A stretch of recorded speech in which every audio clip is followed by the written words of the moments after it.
Cloverfield is a 2008 American found-footage monster horror film directed by Matt Reeves, produced by J.J. Abrams and Brian Burke, and written by Drew Goddard. Before settling on an official title, the film was marketed as January 18, 2008. The film follows 6 young New York City residents attending a going-away party on the night that a gigantic monster attacks the city. Plot: the film is presented as found footage from a personal video camera recovered by the United States Department of Defense. A disclaimer text states that the footage is of a case designated Cloverfield, and was found in Area US 447, formerly known as Central Park. The video consists primarily of segments taped the night of Friday, May 22, 2009. Occasionally, older segments are shown from a previous video that was mostly taped over. The first video segment shows Beth waking up on the morning of Monday, April 27, having slept with Rob, a previously platonic friend,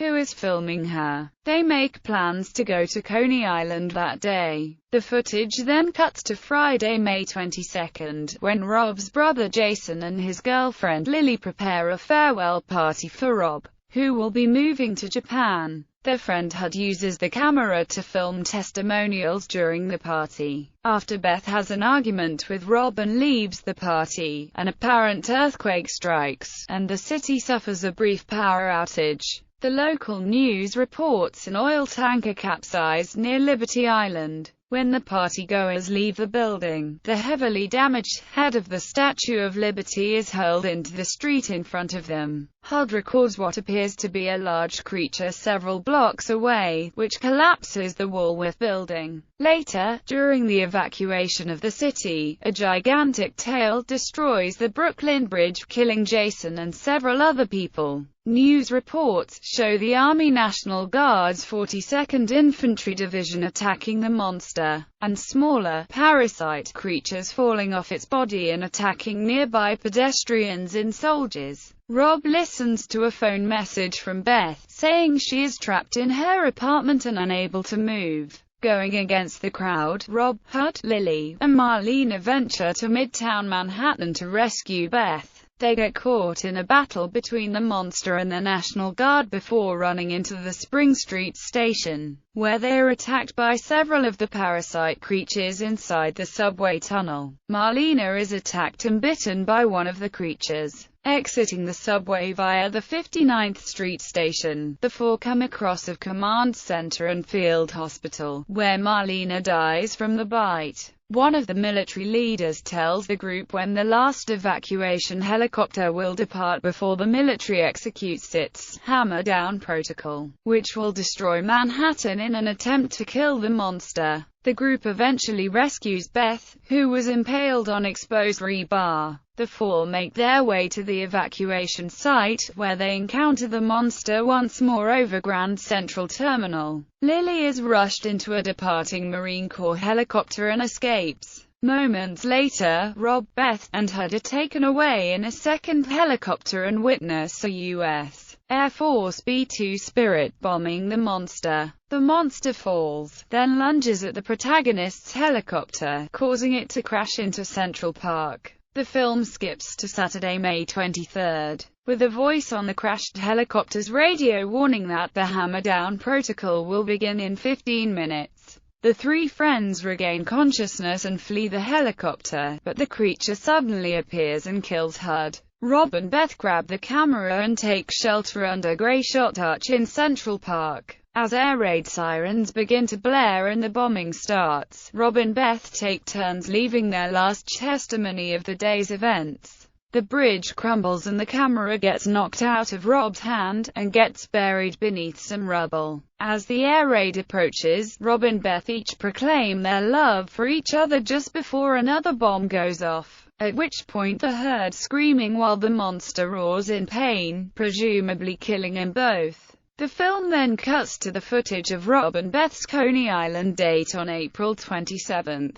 Rob faces the camera towards him and Beth, and zooms in on Beth, who says, "I had a good day." In the distance, unnoticed by them, something falls from the sky into the ocean. At the end of the end credits, a recording is heard saying, "Help us." When played backwards, this recording says, "It's still alive," indicating that the monster has survived the hammer-down protocol. If you combine both of these, you hear, "I don't wanna live," which would indicate this would be Rob recording these messages. Cast: Michael Stahl David as Robert Rob Hawkins, Odette Yusman as Elizabeth Beth McIntyre, T.J. Miller as Hudson Hut Platt, Jessica Lucas as Lily Ford, Lizzie Kaplan as Marlena Diamond, Mike Vogel as Jason Hawkins, Ben Feldman as Travis, Billy Brown as Staff Sergeant Price, Thea Rossi as Antonio. To prevent the leaking of plot information, instead of auditioning the actors with scenes from the film, scripts from Abrams' previous productions were used, such as the television series Alias and Lost. Some scenes were also written specifically for the audition process, not intended for use in the film. Despite not being told the premise of the film, Kaplan stated that she accepted a role in Cloverfield solely because she was a fan of the Abrams-produced Lost,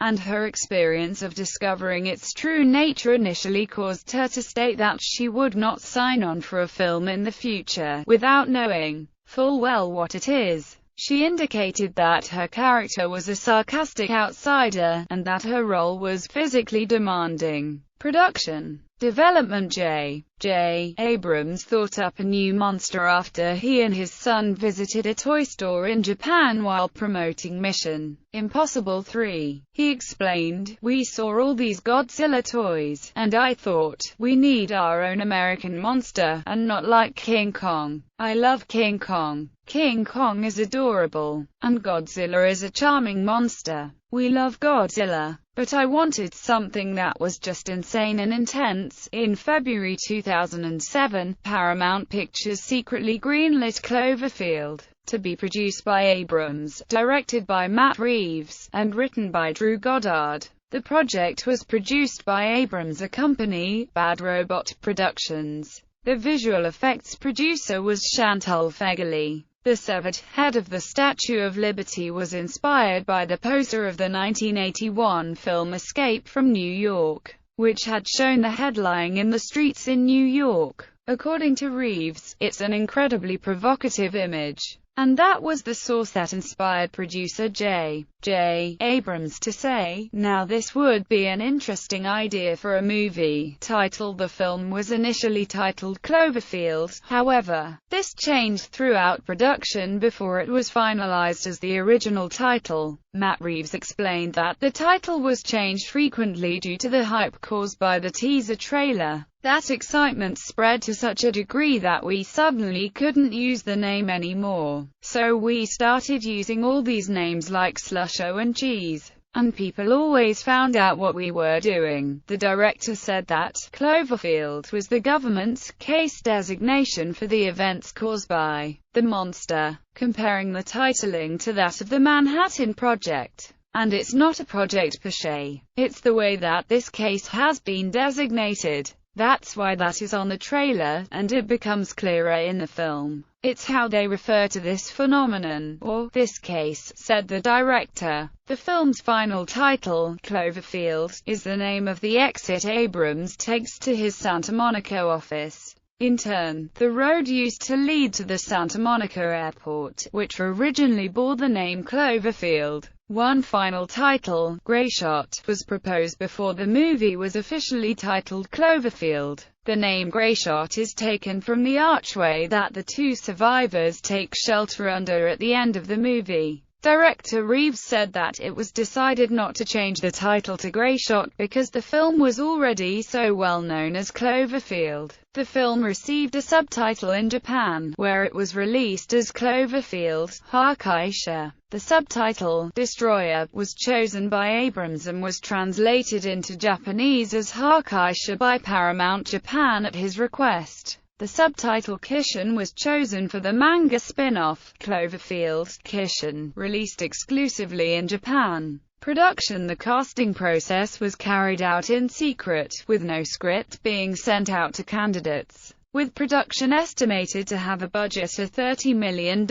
principal photography began in mid-June 2007 in New York. One cast member said that the film would look like it cost $150 million, despite producers not casting recognizable and expensive actors. Filmmakers used the Panasonic HVX200 for most of the interior scenes, and the Sony Cinealta F23 high-definition video camera to tape nearly all of the New York exterior scenes. Filming took place on Coney Island, with scenes shot at Dino's Wonder Wheel amusement park and the B&B Carousel. The scenes of tanks firing at the creature while the main characters hide in a stairwell were filmed on Hennessy Street on Warner Brothers. Backlit in Burbank, CA. Some interior shots were taped on a soundstage at Downey, California. Bloomingdale's in the movie was actually shot in an emptied Robinson's May store that was under reconstruction in Arcadia, California. The outside scenes of Sephora and the electronics store were taped in downtown Los Angeles. The film was shot and edited in a cinema verite style, to look like it was taped with one handheld camera, including jump cuts similar to ones found in home movies. T.J. Miller, who plays HUD, has said in various interviews that he taped a third of the movie and almost half of it made it into the film. Director Matt Reeves described the presentation: "We wanted this to be as if someone found a handycam, took out the tape and put it in the player to watch it. What you're watching is a home movie that then turns into something else." Reeves explained that the pedestrians documenting the severed head of the Statue of Liberty with the camera phones was reflective of the contemporary period. According to him, Cloverfield very much speaks to the fear and anxieties of our time, how we live our lives, constantly documenting things and putting them up on YouTube, sending people videos through email. We felt it was very applicable to the way people feel now. VFX and CGI were produced by Effects Studios, Double Negative and Tippett Studio.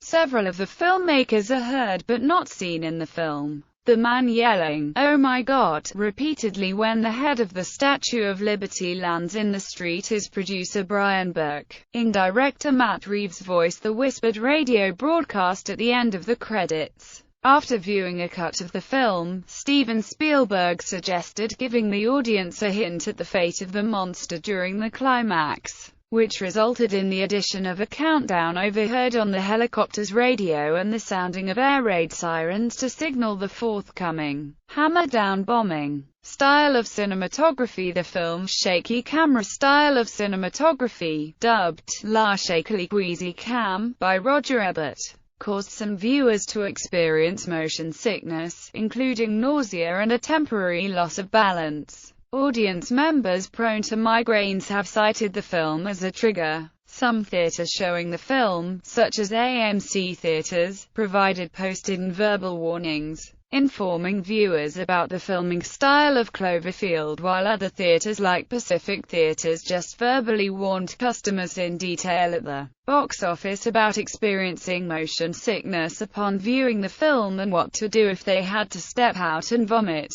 The cinematography influences the encoding of the video and can cause compression artifacts due to fast motion across the field of view. Creature design: visual main effects supervisor Nick Tom and Phil Tippett's Tippett Studio were enlisted to develop the visual effects for Cloverfield. Because the visual effects were incorporated after filming, cast members had to react to a non-existent creature during scenes, only being familiar with early conceptual renderings of the beast. Artist Neville Page designed the monster, thoroughly creating a biological rationale for the creature, even if many of his ideas, like elongated and articulated external esophagus, would not show up on screen. The key idea behind the monster was that he was an immature creature suffering from separation anxiety. This recalls real-life elephants who get frightened and lash out of the circus,